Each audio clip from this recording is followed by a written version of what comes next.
Moving forward to the next question, question number 4. Perform platelets count by manual method.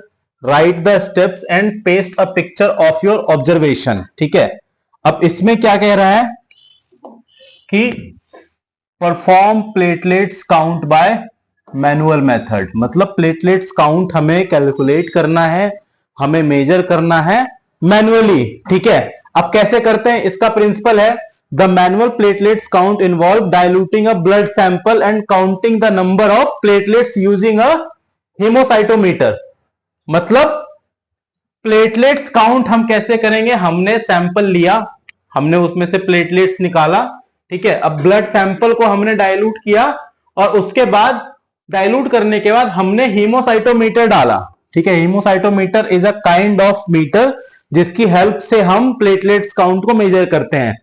Sample के अंदर हमने haemocytometer के through platelets count लिया और उसके बाद उसको माइक्रोस्कोप के अंदर रखा। माइक्रोस्कोप के अंदर रखने पे क्या हुआ, जब हमने उसको माइक्रोस्कोप के अंदर रखा तो उसके बाद फिर हमने पता किया कि हाँ, उस पर्टिकुलर सैंपल में प्लेटलेट्स काउंट क्या है। ठीक है, अब ये जो मेथड है ये कैसे है, this method is based on the principle that platelets are suspended in a known volume of diluted blood. अब मैंने आपको बताया था, सैंपल लेते हैं हम, सैंपल लेने के बाद हम उसको सेंट्रीफ्यूग कराते हैं, हम उसको एक सेंट्रीफ्यूग वाली मशीन में डालते हैं और उसको हम राउंड एंड राउंड घुमाते हैं।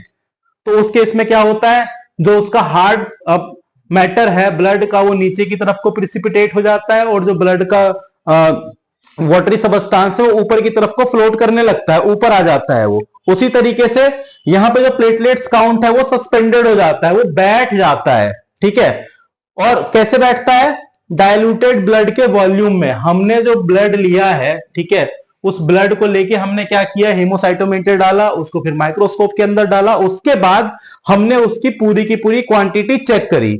ये हमारा एक फिजिकल मेथड है। ठीक है, अब इसका प्रोसीजर क्या है, इसका प्रोसीजर है इसमें सबसे पहला क्या क्या यूज होता है, हीमोसाइटोमीटर यूज होता है। हीमोसाइटोमीटर में अभी आपको मैंने बताया कि हीमोसाइटोमीटर में ही हम डाल के चेक करते हैं कि प्लेटलेट्स काउंट कितना आएगा। दूसरा है कवर स्लिप। ऑफ कोर्स जब हम उस स्लाइड को माइक्रोस्कोप के ऊपर रखेंगे तो उसके ऊपर एक कवर स्लाइड लगा के रखेंगे, तभी हम उसको माइक्रोस्कोप की हेल्प से हम देख पाएंगे, हम उसके अंदर जो प्लेटलेट्स काउंट है हम उसको मेजर कर पाएंगे। ठीक है, उसके बाद आता है एक माइक्रोस्कोप चाहिए होगा। ऑफ कोर्स हमें चीजों को देखने के लिए डाइल्यूटिंग फ्लूइड चाहिए होगा। कौन सा चाहिए होता है, 1% अमोनियम ऑक्सलेट चाहिए होता है बेसिकली। अभी मैंने आपको बताया था हीमोग्लोबिन के लिए हम NaCl लेते हैं, दूसरी चीज के लिए हम अलग अलग एसिड का यूज करते हैं, यहां पे हम अमोनियम ऑक्सलेट का यूज करते हैं बेसिकली। ठीक है, हमें ऑफकोर्स एक पिपेट चाहिए होगा और एक माइक्रो पिपेट चाहिए होगा और उसके बाद हमें ब्लड सैंपल चाहिए होगा। ठीक है, अब आते हैं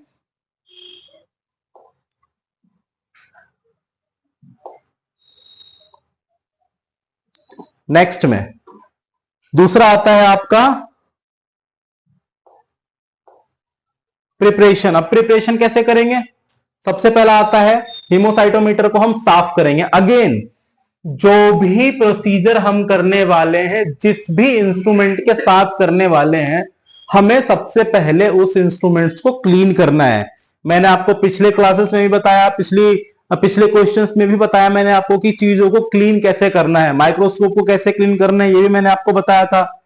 जिस भी वर्क स्टेशन पे आप काम कर रहे हो, वर्क स्टेशन फ्लैट होना चाहिए, उसके ऊपर माइक्रोस्कोप प्रॉपर तरीके से प्लेस होना चाहिए, उसके जो भी पार्ट्स हैं, जो भी उसके इंस्ट्रूमेंट्स है वो वेल कनेक्टेड होना चाहिए, लाइट अच्छी होनी चाहिए। वही सारी चीजें यहाँ पे आपको जो एसोसिएटेड चीजें है हीमोसाइटोमीटर, वो साफ होना चाहिए। ठीक है, अब कवर स्लिप है, ऑफकोर्स जब आप हीमोसाइटोमीटर रखोगे तो उसके ऊपर आपको कवर स्लिप तो रखना ही पड़ेगा, तो वो कवर स्लिप भी आपका साफ होना चाहिए। ठीक है, उसके बाद आता है मिक्स द ब्लड सैंपल। हमें ब्लड सैंपल को बहुत आराम से मिक्स करना है। मैंने आपको बताया कि जो सेंट्रीफ्यूग वाली ट्यूब है, जो सेंट्रीफ्यूग वाली मशीन है, उसके अंदर डाल के हमें बहुत जेंटली चीजों को प्लेस करना है। ऐसा नहीं है कि हमने लिया और हमने लाके झटके से पटक दिया, नहीं। उस केस में क्या होगा, सैंपल खराब हो सकता है, सैंपल टूट सकता है, सैंपल कंटामिनेटेड हो सकता है।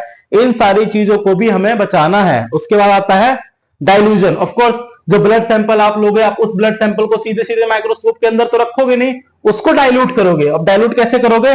20 microlitre of blood with 1.9 microlitre of diluting fluid.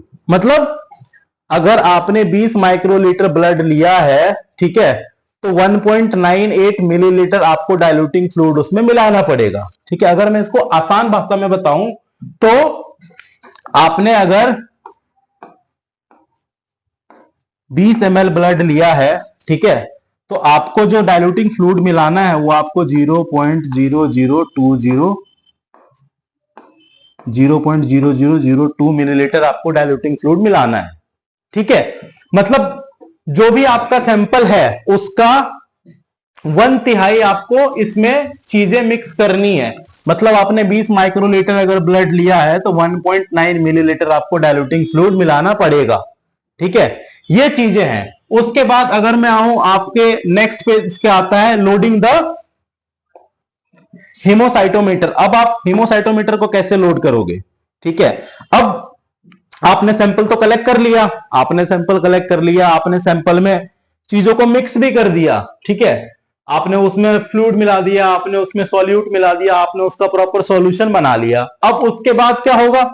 Solution बनाने के बाद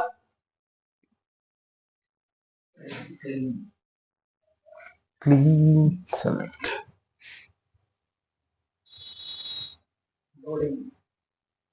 उसके बाद आपने लोड किया। ठीक है, कैसे किया लोड?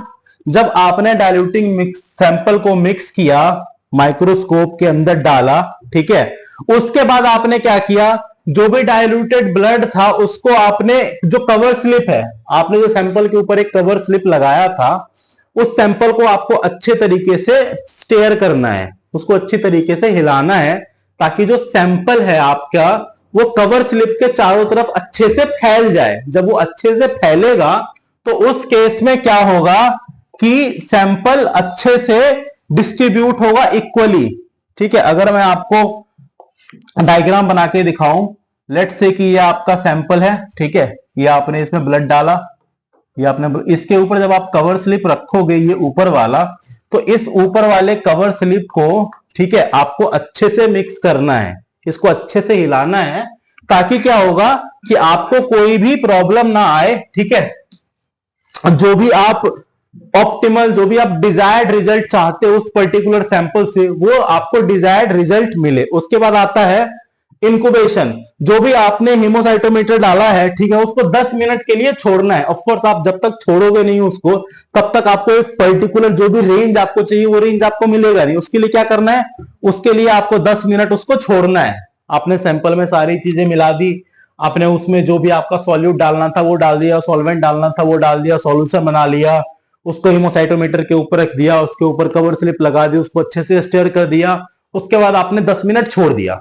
10 मिनट छोड़ने के बाद क्या होगा? ये जो सैंपल है इसको आपने माइक्रोस्कोप स्लाइड के नीचे रखा और आपने काउंट किया प्लेटलेट्स को। ठीक है, आपने प्लेटलेट्स को काउंट किया, और प्लेटलेट्स को काउंट करने के बाद आपको फिर पता चला कि जो भी नॉर्मल वैल्यू है प्लेटलेट्स की, उस नॉर्मल वैल्यू से वो ज्यादा है या उस नॉर्मल वैल्यू से वो कम है। ठीक है, अब आपने हीमोसाइटोमीटर रख दिया। ठीक है, जो लेंस की ऑब्जेक्टिव सेट करनी है 40। अब मैं बताता हूं ये क्या है।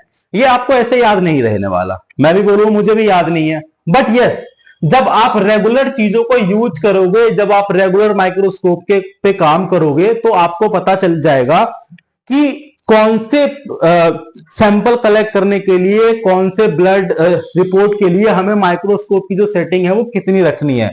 जब आप धीरे धीरे काम करने लगोगे तो आपको ऑटोमेटिकली ये चीजें याद हो जाएगी। स्टार्टिंग के तौर पे आप क्या कर सकते हो, जिस भी वर्क स्टेशन पे आप काम करते हो उस वर्क स्टेशन पे एक नॉर्मल उस पे जो नोट पैड आता है आप उस पे लिख के स्टिकी नोट्स लगा सकते हो कि हाँ, अगर मुझे ये ब्लड सैंपल के लिए मुझे ये वाला टेस्ट करना है तो उसमें माइक्रोस्कोप की सेटिंग क्या होगी, या फिर कुछ भी, वो आपके ऊपर डिपेंड करता है। ठीक है, उसके बाद आप करते हो काउंट।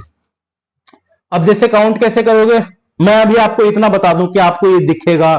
ठीक है, और आप उसको गिनोगे। अब गिनोगे कैसे? जैसे किया है कि सेंट्रल लार्ज स्क्वायर, स्क्वायर्स की फॉर्म में आते हैं बेसिकली, बट अगेन जब तक आप ये चीजें खुद से नहीं करोगे तो आपको चीजें क्लियर नहीं होगी। आपको चीजें क्लियर करने के लिए आपको खुद से लैब में जाना पड़ेगा, खुद से चीजों को करना पड़ेगा। जब आप खुद से चीजों को करोगे तो ऑफ कोर्स आपको सारी चीजें ऑटोमेटिकली क्लियर हो जाएगी कि माइक्रोस्कोप की सेटिंग क्या रखनी है, ठीक है, बॉक्सेस को कैसे काउंट करना है, किन किन बॉक्सेस को हमें इग्नोर करना है, माइक्रोस्कोप कैसे प्लेस करना है, पिपेट्स कैसे रखने हैं, जो कवर स्लाइड है उसको कैसे रखना है, ठीक है।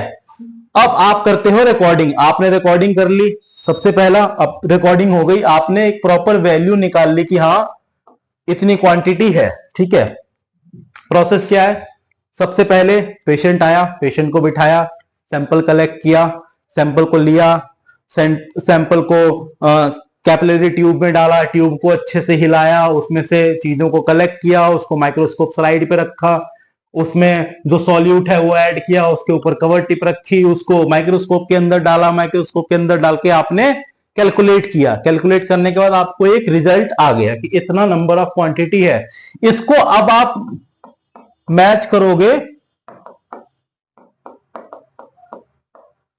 नॉर्मल वैल्यू से कि नॉर्मल वैल्यू से ये कितना ज्यादा है या ये नॉर्मल वैल्यू से कितना कम है। अगर ज्यादा है तो भी आप मार्क करोगे, अगर कम है तो भी आप मार्क करोगे, ठीक है।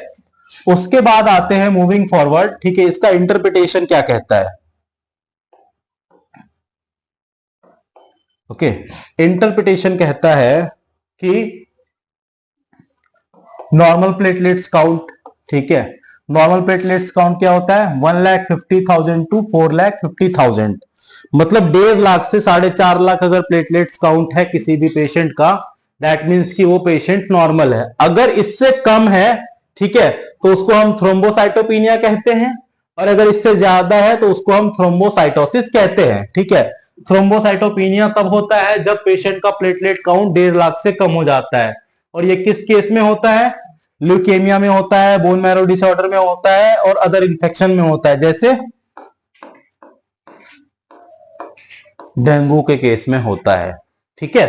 और अगर मैं थ्रोम्बोसाइटोसिस की बात करूं तो प्लेटलेट्स काउंट जो है वो 4.5 लाख से ज्यादा हो जाता है जिस भी पेशेंट में, उस केस में हम उसको कहते हैं कि पेशेंट का जो प्लेटलेट्स काउंट है वो ज्यादा है, और वो इन्फ्लामेटरी डिजीज में होता है। अगर पेशेंट को किसी भी तरीके का कोई भी इन्फ्लामेटरी डिसऑर्डर है, ठीक है, पेशेंट को स्वेलिंग हो गई है, कुछ भी हो गया है बॉडी के अंदर बॉडी के बाहर, तो उस केस में प्लेटलेट्स काउंट बढ़ जाता है जिसको हम थ्रोम्बोसाइटोसिस कहते हैं, ठीक है। अब इसका क्या है ऑब्जर्वेशन, बेसिकली चीजें ये है, अगर मैं आपको आसान भाषा में बताऊं तो सारी चीजें हम प्लेटलेट्स काउंट के हिसाब से हम चीजों को ये देखते हैं कि पेशेंट का जो प्लेटलेट काउंट है वो कितना ज्यादा है। अगर बढ़ा हुआ है तो उस वाली कंडीशन को हम थ्रोम्बोसाइटोसिस कहते हैं, अगर घटा हुआ है तो थ्रोम्बोसाइटोपिनिया है, और अगर नॉर्मल है तो वो तो पेशेंट नॉर्मल है, ठीक है। ये सारी चीजें हैं। जब आप नॉर्मल सैंपलिंग करने लगोगे तो उस टाइम पे आपको चीजें पता चलेगी, ठीक है। ऐसे अभी मैं आपको बताऊंगा, आपको चीजें ध्यान में नहीं रहने वाली है, बट जब आप लैब में जाओगे, जब आप हॉस्पिटल में जाओगे, जब आप क्लिनिक में जाओगे तो उस टाइम पे आपको चीजें अच्छे से समझ में आएगी, आपको नॉर्मल वैल्यू भी याद रहेगा, आपको एबनॉर्मल वैल्यू भी, हाई वैल्यू, लो वैल्यू, आपको सब याद रहेगा। इसी के साथ यहां पे आपका क्वेश्चन नंबर 4 कंप्लीट होता है, ठीक है। Thank you so much.